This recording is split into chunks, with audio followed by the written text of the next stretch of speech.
The clean is one of the best lifts for power, explosiveness, and athleticism, but it takes precise technique to lift a lot of weight.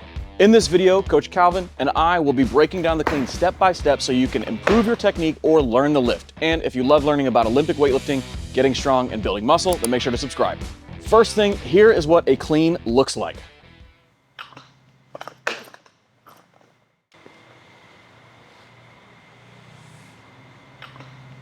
Let's start with the basics. The first thing that we need to know when we're learning the clean is how to front squat. So to start, we're going to go ahead and find our squat stance. Finding your squat stance can be a little bit different for every single person. Generally, we want to have some degree of toe turn out and knees pointing in the same direction. It may take a little bit of time to find the stance that works for you, but ideally it's usually going to be somewhere around shoulder width.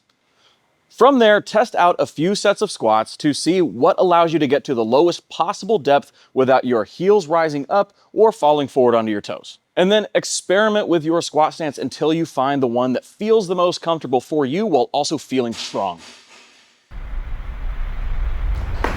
Once we found our squat stance, the next step in our clean progression is learning how to do a power position clean. The first thing that we need to know with that is that there are two different stances we're going to use. The second stance is our squat stance. That's where we're going to be landing.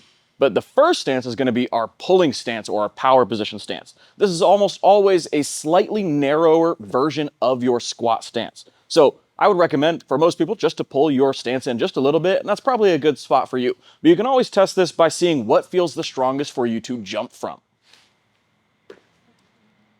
Typically, if you can get a strong jump and you feel good in that position, that's going to be a great stance for you. Okay. Next thing that we're going to do is find our grip on the bar. For most people, I recommend starting with your thumbs outside of the knurling on the bar, so about thumb's distance away. But what we're going to do is actually find where that should be based on your shoulder position.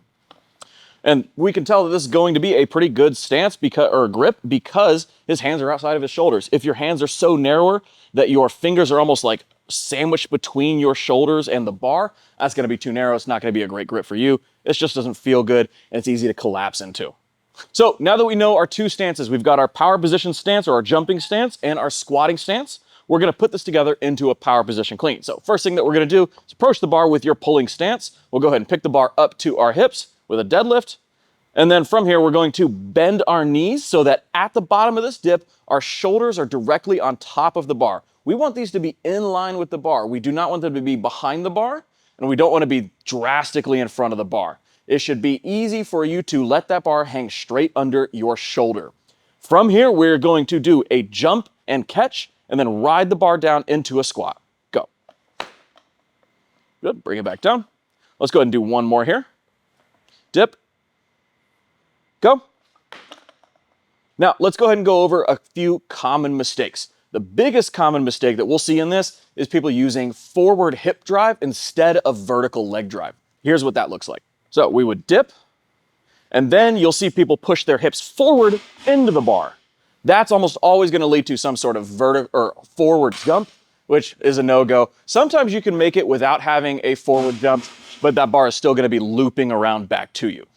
So instead of pushing our hips forward into the bar to create power, we want that power to come from our knees, from our legs to push up into the bar. Go.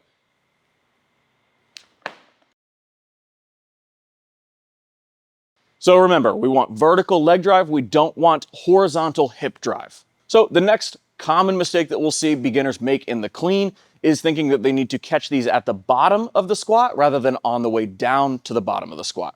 The goal here is to eliminate any bar crash. So we don't want the bar to get higher than our shoulders as we're moving our way down. That is a great way to make the clean feel a lot heavier than it actually is because you have the weight landing on you instead of riding down through the squat. Let's see that. Let's see what that looks like as a good rep. That bar almost never gets higher than its shoulders. And because of that, he's able to pass through the bounce and ride the bounce of the squat, which will make a lot bigger of a difference the more advanced you get. The next progression in the clean is the double pause clean. The goal of this progression is to help you find your start position. We're going to practice this new knee position, and we're going to practice the transition between the three. When it comes to finding our start position, we're looking for a few things. One, we're looking for midfoot, slight forefoot balance. The big thing though is that we're looking for shoulder position. So what we want to see is the back of the armpit directly in line with the bar. We don't want to see the front of the delt in line with the bar, and we definitely don't want to see the shoulders way in front of the bar. That's going to cause a ton of balance issues as well. All right, so back of the armpit in line with the bar, almost always going to work, and a little bit of knee in front of the bar here. Now, foot position doesn't really matter too much. We can have a little bit of toes turned out, but it's gonna be your power position stance that we practiced in the power position clean. Now that we've got our start position dialed in, let's go and talk about the knee position. So at the knee position, what we're looking for is vertical or nearly vertical shins with that bar very close to the body. We do not want to relax the back and let that bar swing out. It should be close to you. You gotta use your back to keep that bar close.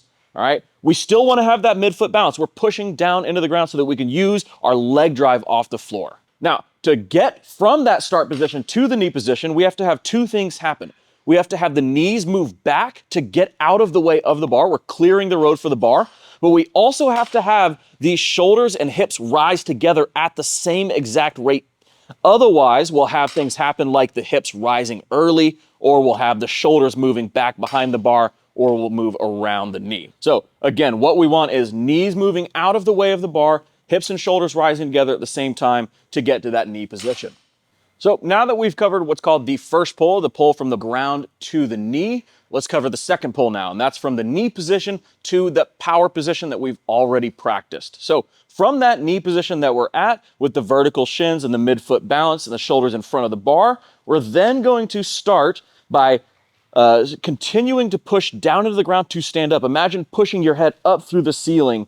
We are going to have the knees move under the bar just a little bit, but we don't want this to be very excessive, and it shouldn't be changing our balance. So a lot of the time you'll see people go from above the knee where they'll start to push their hips way forward and they'll shift onto the toes. We don't want that. We're going to lose power when that happens. Another common thing that you'll see is people leaning back excessively and shifting balance back onto the heels or doing something crazy like that. All of this is just to help us return to the original power position that we practiced so that we can create our vertical leg drive. Now that we know our positions, we're going to go ahead and practice the actual double pause clean. The double pause clean has you pause in two places. We're going to pause above the knee, and we're going to pause in our power position before we finish the power position clean like normal. Here's what that looks like. We find our start position, get set, we'll pull to the knee, hold, we'll pull to the power position, hold, and go.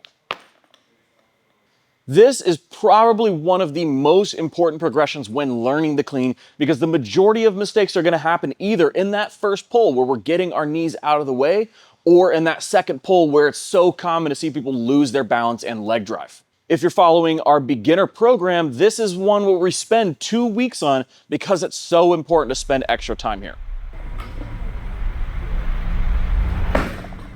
The next progression in our clean progression is the tempo clean.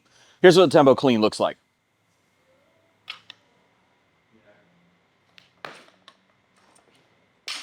The tempo clean is exactly like a normal clean, but we are going to take 4 seconds to get from the ground to our power position before we finish as fast as possible. So what we're working on here is not so much the positions that we practiced with the double pause clean, but now we're working on the transition from position to position, and we're going to progress that up into adding more speed later on. So some key mistakes that people make in the tempo clean is doing all of their tempo at the bottom portion and then just going too fast above the knee. We want a smooth 4 seconds from the ground all the way up into the hip. Now, another thing that this is really great for practicing is that second pull where so many people struggle with, especially when trying to do these faster. So if you are an athlete who knows how to clean and is just trying to improve your clean technique, tempo cleans might be a great variation for you. So again, with this 4 second count from the ground to the power position, we're making sure that we are getting those knees out of the way while we have a constant hip and shoulder angle in that first pull. We're making bar contact, and then we finish as fast as possible. The last movement in our clean progression is a full speed clean. Now, here's what that looks like. The biggest difference between a clean and a tempo clean is that sometimes people think that they need to go 100 miles an hour right off the floor.